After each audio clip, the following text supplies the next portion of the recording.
Welcome to Bwindi County, a land of breathtaking beauty, rich culture and untapped tourism potential in southwestern Uganda. Hon Eddie to Pay, wa-Gahungu, the MP of Bwindi County, assures Ugandans that the government accepted to construct NTEKO-BUHOMA Road through Bwindi National Park. This road is more than tarmac, it's a lifeline. It's a tourism road and an escape route for emergencies and gateway for visitors to explore Bukimbili's hidden gems, from gorilla tracking and ecotourism to cultural tours and agro-tourism experiences. Bukimbili, come for the journey, stay for the experience. Because of its beauty, we have good climate, we have good lakes. We have 4 lakes here in Chisoro. But part of the lakes, these 2 lakes are in Bwindi County.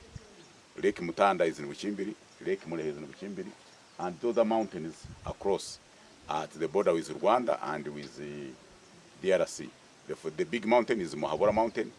The small mountain is where there is a Gorilla National Park, wa-Gahungu Gorilla National Park. Then we have also Sabjinyo, where there is international borders, Rwanda, Uganda, and the DRC. That's where they are. And in this area, if you can see over there, it is Chisoro town. Means that most of these beautiful areas, that's what brings many of the tourists here. And the government has a plan of making this one as Bwindi tourism town. I mean Bwindi tourism road, because it's the most beautiful road which we use. What do you call Chisoro, basically, in particular, because you have Buhoma Road, the president directed that the road be made.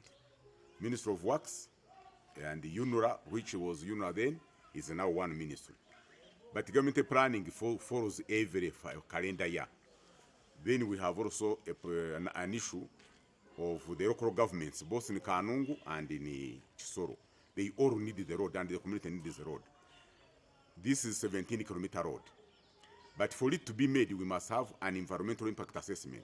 So if we want to bargain with people who want to make it, or our local people to make it, we have been required by NEMA, National Environmental Management Authority, to make sure that the road has a report of environmental impact assessment, which the consultants have agreed to make at the cost of 55 million.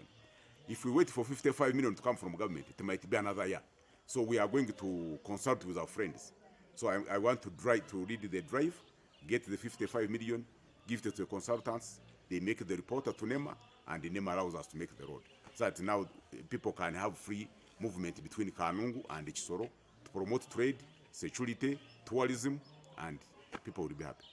Okay, and the issue for Chisoro Airport or Chisoro Airstrip, many people have thought that maybe the president said the Kanungu should have the airport.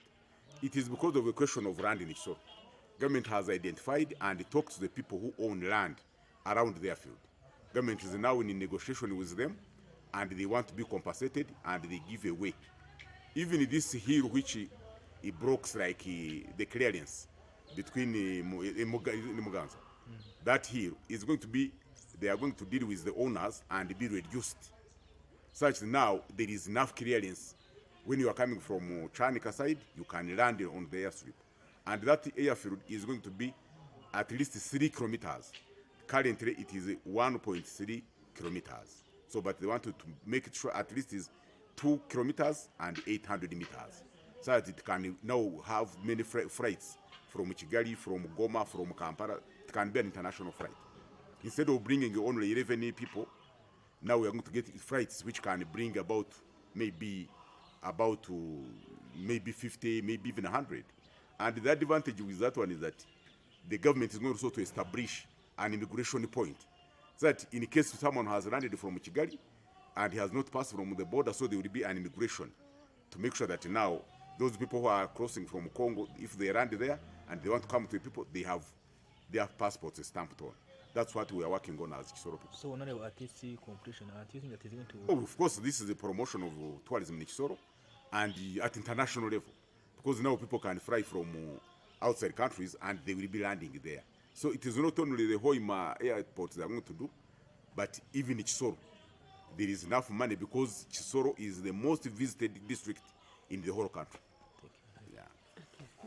Visitors who come here are always we get the local people here who take them to the forest, because these people know the types of and the species of the trees and the animals, and they know the wildlife the animals, how they live, more even than the people who come here. So there is a relationship between the local community and the staffs of wildlife authority, because they have a collaborative relationship, because there are things which they may not know, but the local people know, and the local people are also used to know that this is their resource and they guard it.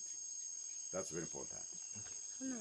There is now inside here, because we are at about 2,000 meters above the sea level, so we have some temperate swamps inside Bwindi, inside the forest.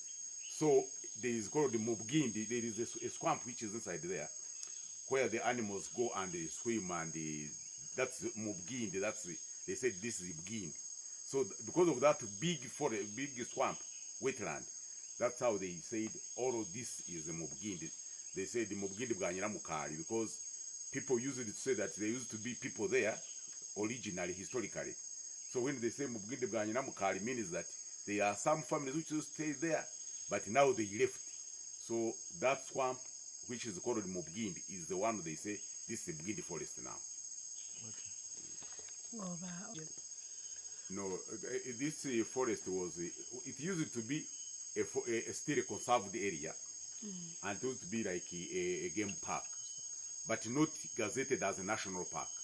So because of conserving the forest, and because it is a thick tropical forest, and because they wanted to conserve the animals which are rare species of the mountain gorillas, that's why they said this is under international conservation.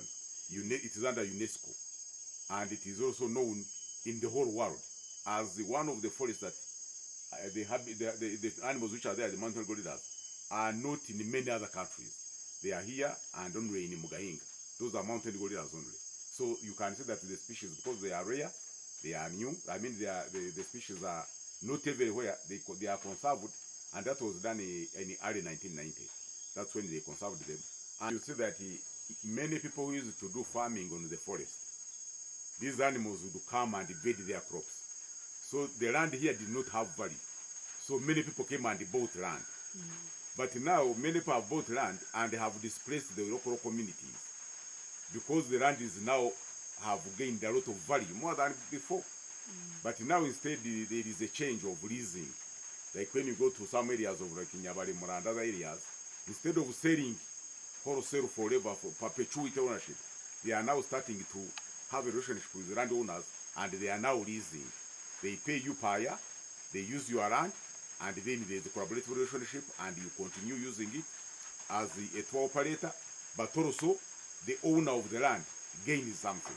So at least that one is bringing more harmony, instead of people going away. But also we advise that when you have sold your land, don't spend money in other things. Go and buy another land instead of being displaced.